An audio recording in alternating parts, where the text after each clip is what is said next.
Good evening, and welcome to Valley News Live. I'm Justin Betty. And I'm Stacy Van Dyke. Tonight, Oslo, Minnesota is completely surrounded by floodwaters. But despite the challenges, the mayor and many locals tell us the town itself is doing well due to the flood protection they have in place. Valley News team's Aaron Walling is just a few miles outside of Oslo since roads are closed, but he talked to neighbors there about how they're holding up. All around Oslo, there are floodwaters impacting residents as the roads in and out are closed off. You're closed off from the rest of the world for, up to a week to 2 weeks. Scott Kosmaskis is the owner of a local grocery store in Oslo, and he says that it isn't the first time the area has dealt with flooding like this. We've done this before a few different times, numerous times, but it's always disheartening every time it does come. Like I said, it's a lot of stress on everybody. But despite these circumstances, the town is doing well, according to Mayor Erica Martins. This is due to the flood protections that are in place, which Kosmaskis says was revamped around 10 years ago. Currently, the town is getting by with the help from the National Guard as well. We're doing really well. Our permanent levee system is holding its own. We have 16 Guard members walking the levee and helping with any kind of services that we need with getting in and out of the town. So we're holding our own up here. While they are on an island essentially due to the floodwaters, Kosmaskis says that the townspeople rely on each other to get by. And we support each other as far as the businesses. The restaurant supports me, I support the restaurant, the bar supports me, and vice versa. So yeah, we all work together. Outside Oslo, Aaron Walling, Valley News Live. The city now waits for the flood waters to recede, but that could be a while, especially with more rain in the forecast. Chief Meteorologist Hutch Johnson has the latest on that and tomorrow's first alert weather day. Hutch? Stacy, Justin, thanks so much, and good evening, everyone. As we close out our Thursday and we look toward the end of the work week, all week long we've given you that first alert to big changes coming, and it starts tomorrow. Here are the headlines. It's going to begin with a lot of rain. We just had the Oslo detail on there, and we want to show you that as we go through the next several days, the Oslo area is still going to remain in major flood stage. Now, we do have more rain coming. It begins tomorrow and it lasts through the weekend, and that is going to have an impact on area rivers as we go through. First alert weather days Friday and Saturday. Here's a look at the forecast for rain. Notice this is northwest portions of Minnesota, 1 to 2 inches in the yellow here. Some could see a little more. Some oranges showing up in parts of eastern North Dakota, 1 to 3 plus inches. A few of you could see more. In the Red River Valley, Southern Valley, right through Fargo and in towards, Polk County, we could see a healthy band of rain a little bit lower to the far south and east. The Drayton area expected to continue rising as well. So these areas that are heading into major flood stage in purple here have our concern with the additional moisture coming our way this weekend. That Pembina River has been causing problems in the Netchie area, and that will continue as well. And also, we've been covering what's going on in Valley City, and our river levels there are expected to rise as well. All of this is going to really culminate in some overland flooding that will likely expand in aerial coverage. We're going to see it spread out even more than it already is. There will likely be some washed out roads through the weekend once again, and it's highly likely we'll have some of our rivers go through another crest. We'll have the details in your hour-by-hour forecast on when and where that rain hits, when it's the heaviest, and what you can expect in your neck of the woods coming up here in a moment. All right, thanks, Hutch. Most fields across the valley are muddy or water-filled, and with more rain on the way, many farmers say they'll likely have to wait another week or two until they can fire up the tractors. However, 3 farmers up in the northern valley say it's all much-needed moisture after last year's extreme drought, and they say they're still optimistic that it'll be a good year for local farmers. This beats last year by far. All the blow-in dirt, that was just nerve-wracking. That was no fun at all, so I'll take this over that any day. The Thorsons tell us the longest their family farm has ever taken to get crops in the ground is May 26th. It's been 4 days now since the last snow and ice storm hit western and central North Dakota, but many in the northwestern part of the state are still without power tonight. But here in the valley, people are pitching in to help. The Cass County Electric Cooperative from Fargo sent 12 linemen along with lots of equipment that direction to join the efforts. It's one of the benefits of being a cooperative is that we're one big family, and in doing that, we're going to help out our neighbors, whether they are all the way across the state or, right across the border.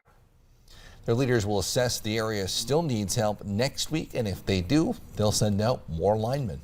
Here's an update on a story we told you about earlier this week. Mayville Pizza Shop owners Tom and Mary Stocking say their bar and restaurant is back open tonight. Water filled their parking lot and approached the 60-year-old building, but it finally drained. The person killed in a Fargo apartment fire earlier this week has now been identified. Fargo police say they believe the person to be 39-year-old Bradley James Mead. The fire happened Tuesday night, Park Place Apartments. As fire crews worked to put out the fire, they found the body in one of the units. Firefighters are still continuing their investigation into what caused that fire and the death. New for you tonight, it's Infertility Awareness Week, and as Sanford Health told us today, this is a common issue impacting couples right here in our community, but there is help out there. Valley News Team's Alex Larson sat down with one Horace family who shared their struggle and success. Couples usually come to reproductive medicine when they've been trying on their own for over a year, or if they have known identifiable causes of infertility. Megan and Cale Hometh got married in 2017, but when they started trying to have a baby, they noticed something was up. So they sought out help at Sanford's Reproductive Medicine Clinic. Counts were good, health was good, cycles were good. Everything on paper appeared to be appropriate to sustain a cycle, but we were still coming up short. There's multiple different causes for infertility. It can be from the male partner or from the female partner. Oftentimes it's a combination of multiple factors that lead to infertility. The couple says they never got an answer on what the problem was because in July went through our first round of IVF and got pregnant with him in September. Arthur, otherwise known as Scooter, is a very healthy and happy baby. The Homeths say when they found out they were pregnant, it was surreal. Started to let myself kind of start to believe along the way, but it didn't really hit home until Squealy Boy came out. His parents say they like to think that they're better parents because of the journey they went through to have him. It's a priority for us in sharing our success, that we're not just another pregnancy announcement on someone's Facebook. And they encourage others to talk more openly about their struggles with infertility. We know that infertility is a disease, and we know that it has an impact on an individual and on a couple they found it's as severe as being diagnosed with cancer or a divorce or a death of a near relative. To keep in mind that there's plenty of individuals that struggle, and that there are opportunities where it seems like there's no way you could ever find your little dude, that with some time and effort and trials and tribulations, you might get you might be able to find yourself a little guy that will shake his head no like this. In Horace, Alex Larson, Valley News Live. And we have a link to local resources available right on our website, valleynewslive.com. Some mixed news, the U.S. economy today. On the bright side, the number of Americans filing first-time unemployment claims fell again last week to about 180,000. The total number of Americans collecting jobless benefits also fell, about 1.4 million.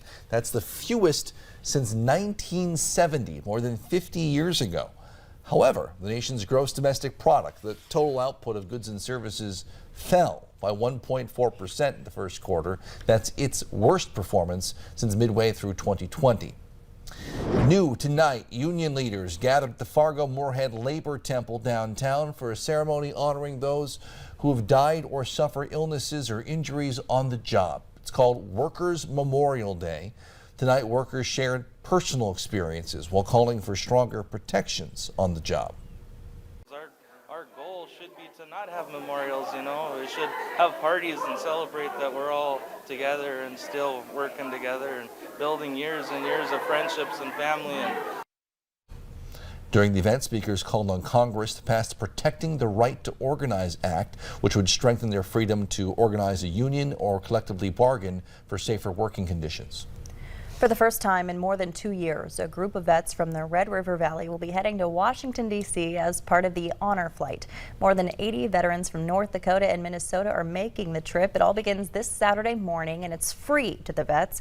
It's a way to say thanks for their service to the country. While in Washington, they'll visit several memorials, and Valley News Team's Mike Morgan is going along for the trip. You can look for news stories in all of our evening newscasts. Still ahead tonight, frontline workers in Minnesota are about to get a boost from the state. We'll have details on the new bonus checks still to come.